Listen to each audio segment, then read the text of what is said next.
The envelope sat on the kitchen table like a silent reminder of how quickly life could unravel. Bills, stacked in uneven piles, spread across the worn-out wooden surface, their bold red letters screaming past due. The air was thick with quiet tension, the kind that pressed against the chest and made breathing feel heavier. Ayesha stood in the doorway, clutching her purse with white knuckles.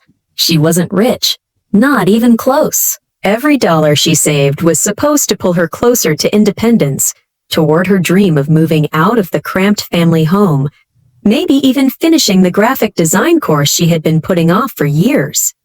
But those dreams had to wait. Her father, a man who once seemed invincible, was sick. The hospital visits, the medications, the endless tests, all of it demanded money the family didn't have. And despite having 3 siblings, all of whom claimed to be too broke or too busy, the responsibility once again landed on her shoulders. But sweetheart, her mother's voice trembled as she slid another bill across the table, threatening collections. Your father's heart. We can't delay his treatment any longer. Her heart cracked at the sight of her father in the corner, his once broad shoulders slumped, eyes fixed on the floor like a man too proud to ask his daughter for help but too desperate to refuse it. Så the hackfurs followed hard. The bitter dollars saved, months of skipped outings, long work shifts, and saying no to herself again and again. That money was supposed to be her escape fund, her way out of being the invisible caretaker, the overlooked daughter. But how could she say no when her father's life hung in the balance? She sat down, pulled the worn zipper of her purse, and slowly counted the crisp bills. Each note felt like a tiny piece of her freedom slipping away. She stacked them neatly and slid them toward her mother. Here, she whispered. This should cover the bills for now. Her mother's eyes welled up instantly. Oh, Ayesha, you're an angel. God bless you. Her father finally looked up, his lips trembling into a faint smile. You've always been the good one, he murmured. For a fleeting moment, warmth flooded her chest. Maybe this time they would see her. Kinshi here, not just as the dependable daughter who always picked up the pieces, but as someone worth loving, worth cherishing. That night, as she lay in bed staring at the cracks in the ceiling, Ayesha allowed herself to dream. She imagined her family finally recognizing her sacrifices, maybe even thanking her with something as simple as dinner together or words of appreciation. She thought about how close they all could become now that she had shown, once again, that love was stronger than money. And so, with hope stitched into her heart, she drifted into sleep, never imagining how cruelly that trust would be shattered. The house was unusually quiet the following week. No urgent phone calls about overdue bills. No hushed conversations in the kitchen late at night. For once, the air didn't feel suffocating. Ayesha told herself it was because the money had helped. She tried to believe that the $2,800 she had handed over had bought her father not just more time, but also her family some peace. She clung to that fragile hope like a lifeline. It wasn't until Saturday morning, when her phone buzzed with a notification, that her stomach dropped. She reached for it lazily, expecting another spam email. But the screen lit up with a familiar face. Her younger sister's Instagram post. The caption was playful, lined with emojis. Sparkle's Family Cruise 2025.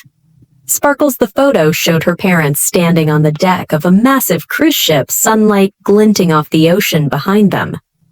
Her siblings surrounded them, smiling wide, holding tropical drinks topped with little umbrellas. But one person was missing.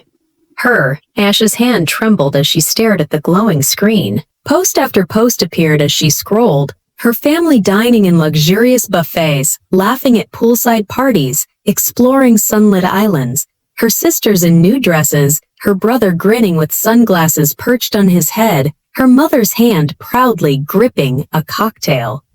And her father, her sick, fragile father who had barely been able to climb the stairs last week, now posed for photos on a sun-drenched deck, looking healthier than he had in months. The bile rose in her throat. The $2,800.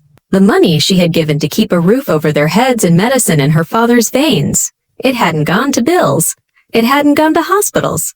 It had bought them cocktails, cruise cabins, and laughter under someone else's sun. Her heart hammered violently in her chest as tears blurred her vision.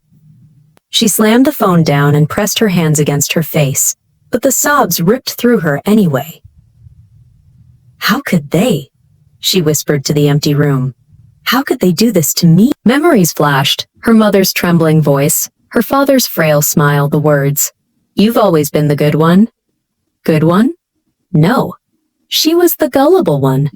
The house around her seemed to close in, suffocating with betrayal. Every creak of the floorboards, every shadow in the corners seemed to whisper accusations. They used you. They never saw you. You were never invited. For hours, she sat curled on the couch, phone buzzing every few minutes with more pictures, more proof that she didn't belong in the very family she had bled for. Her anger simmered beneath the heartbreak. She wanted to scream, to call them out, to demand an explanation. But another part of her, tired, broken, and weary, stopped her. Why give them the satisfaction of knowing she cared? Instead, she opened her journal, the same one she had kept hidden in her drawer for years. She wrote until her hand cramped, pouring every drop of pain onto the page. Maybe I was never family, she wrote in jagged letters. Maybe I was just their safety net, their wallet, their afterthought. By nightfall, her tears had dried, leaving behind something colder. Not forgiveness. Not acceptance, resolve. If they could betray her so easily, she would learn to live without them. And though she didn't know it yet, this was the first spark of her quiet revenge.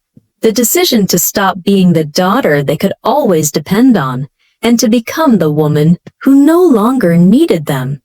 When the cruise ended, the house filled again with noise, suitcases rolling across the floor, laughter spilling into the hallways, the scent of overpriced duty-free perfumes clinging to her mother's clothes.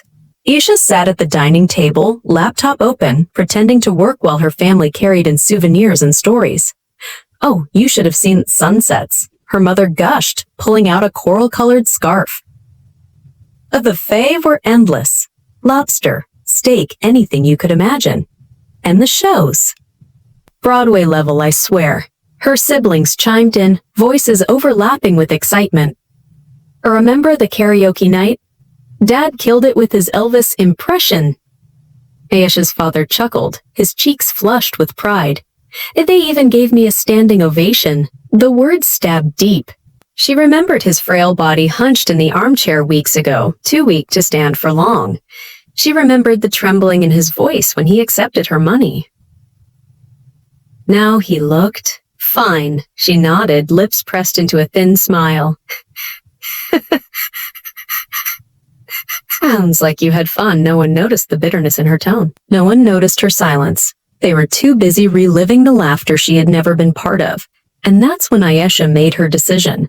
Not loudly, not dramatically, but in the quiet corners of her heart.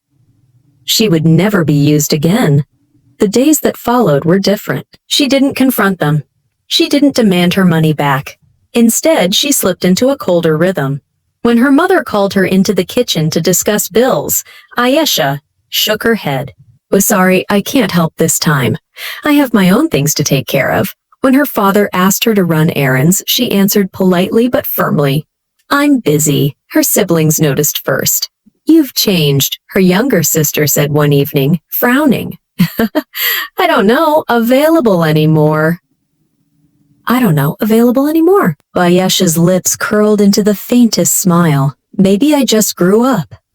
She poured her energy into herself instead.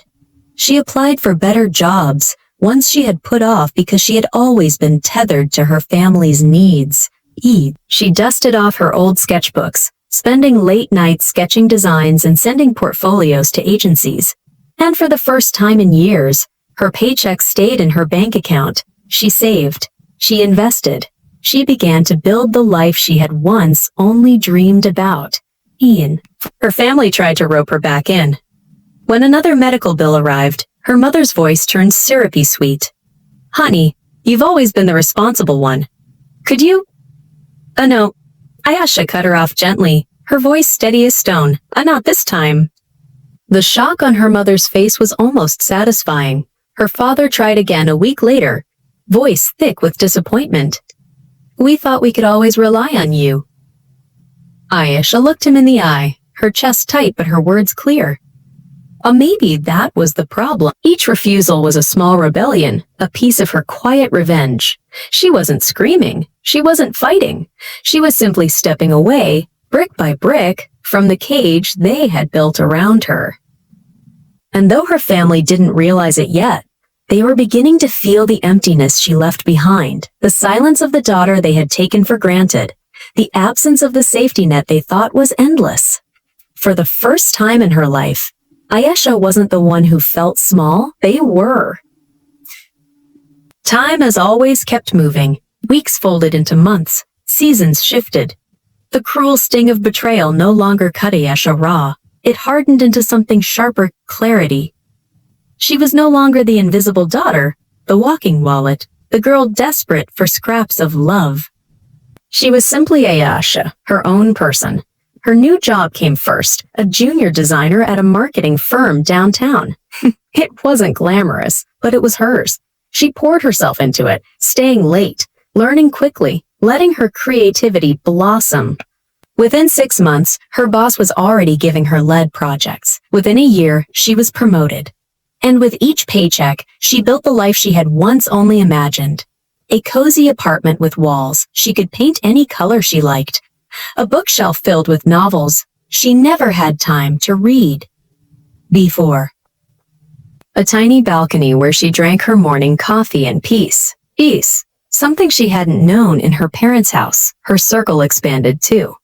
Friends from work, other artists she met online, even neighbors who invited her to rooftop dinners. She wasn't lonely anymore. She wasn't waiting by the door for a family that would never see her. She had built a new family, chosen, not given. Meanwhile, back at her parents' house, the cracks began to show. Her siblings, who had laughed with cocktails on the cruise, were not as generous as Ayesha once was. When another hospital bill arrived, excuses tumbled out. "I'm short this month. I've got my own kids to think about. Ask someone else." The safety net was gone. Her parents began calling her again. At first with sweetness, then with guilt. "We haven't seen you in so long," her mother sighed over the phone.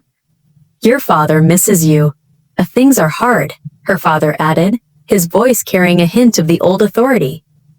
"Surely you can help out."